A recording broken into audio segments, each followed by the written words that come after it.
Hello guys! Good morning! So for today's video, isi-share ko sa inyo yung recipe ko ng caramel bread pudding.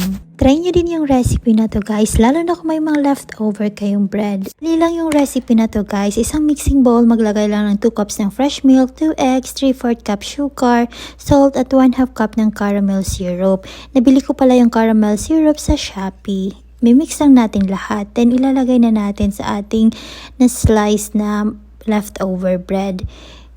And hayaan lang natin na ma-soak yung bread. Then sa isang baking pan, maglalagay naman tayo ng melted butter.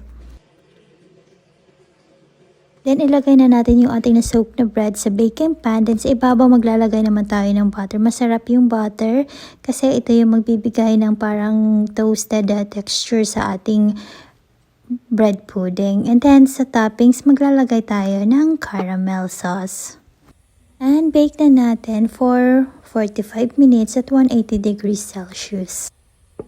And yan na guys yung ating freshly baked caramel bread pudding.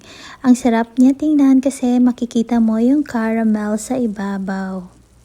At ang bango din niya guys, in fairness. Thank you guys for watching. Sana nagustuhan niyo yung video na to.